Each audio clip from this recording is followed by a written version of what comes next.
Inference is part of the context and inference chapter in semantics book, and it will talk the relation between semantics and pragmatics field as the theory that discuss the speaker's meaning.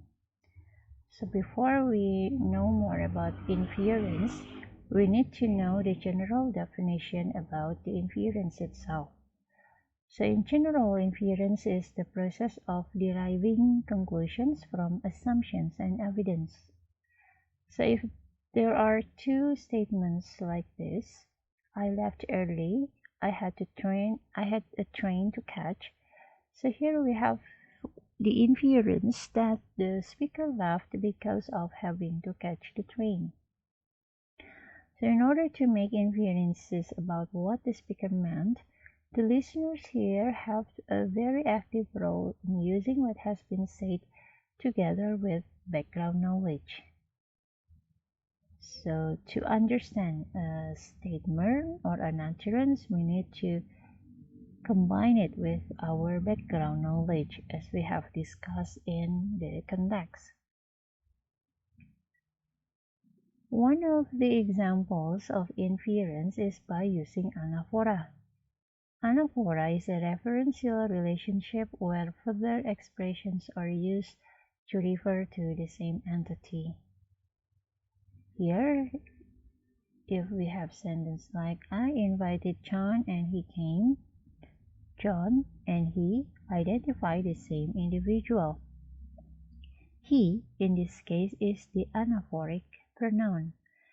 He refers to John here. So to understand an utterance, it is suggested that we need also to understand the anaphoric relationship or the anaphoric reference just to understand or to take the inference of the statement. Okay, now we'll see one approach to the speakers and hearers' cooperative use of inference. It is called the conversational implicature. For example, if A said, did you do the reading? And then B answered, I meant to. So what can we take as the implicature from this B's answer? It is no. So the implicature of this statement or this utterance given by B is no. Okay, so what is implicature? Implicature is the aspect of meaning that a speaker conveys, implies, or suggests without directly expressing. So because it is without directly expressing, then we need to interpret the answer or the statement given by the speaker. Conversational implicatures arise because communicating people are expected by their addresses to obey the maxims of cooperation. These maxims of cooperation is called the cooperative principle, which basically states that people are expected to communicate in a cooperative way. Okay, now we'll see what cooperative principle is.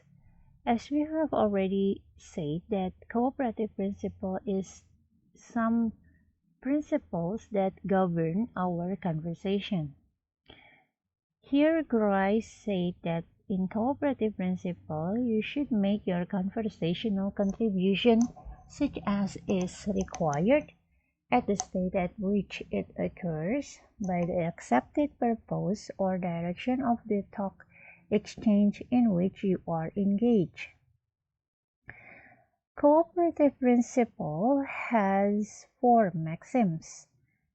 So in these 4 maxims, Grice has some rules to govern our conversation. So the first maxim is called maxim of quality. In maxim of quality, it is said that we do not say what you believe is false, and do not say that for which you lack adequate evidence. So it means that our utterance should be always true, and You cannot say something if you lack or if you don't know the evidence about that statement. And in the second maxim is called maxim of quantity. In maxim of quantity, you should make your contribution as informative as is required, and you do not make your contribution more informative than is required.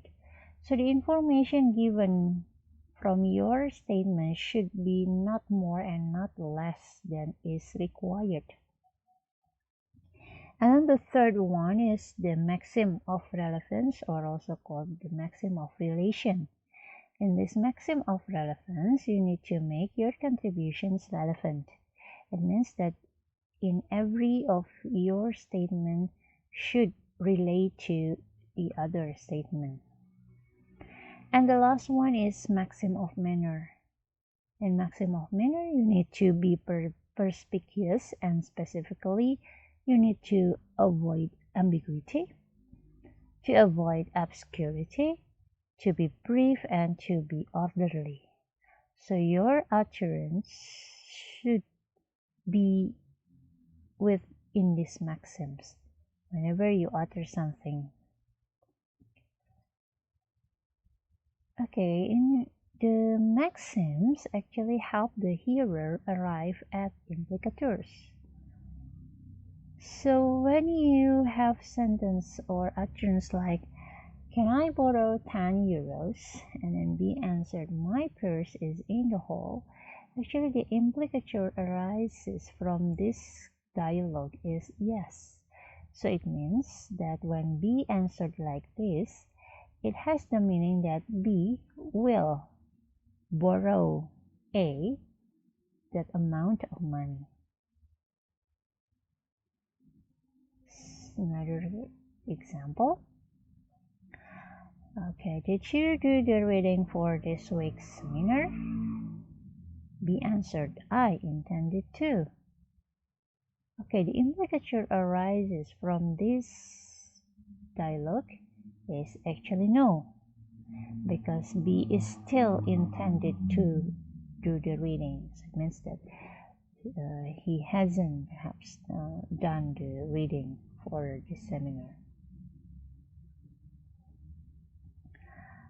Okay, Grice distinguishes between the speaker secretly breaking them by saying violating, and also if they break the linguistic effect, it is called flouting. So Grice maxim can be violated and flouted. If you are lying, then you are violating, but if you break in for some linguistic effect, then you flout the maxims. Here we have some examples of violating maxim of relevance.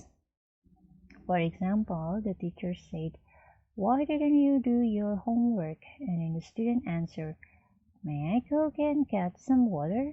I'm so thirsty.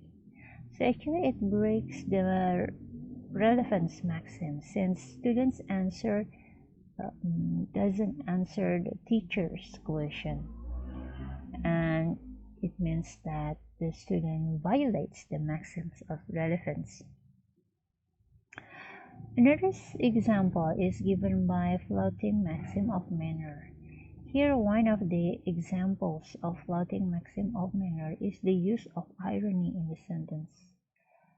I love it when you sing out of tune. This will be called as irony, as also flouting the maxim of manner if you talk about someone or about something that you have another meaning for this.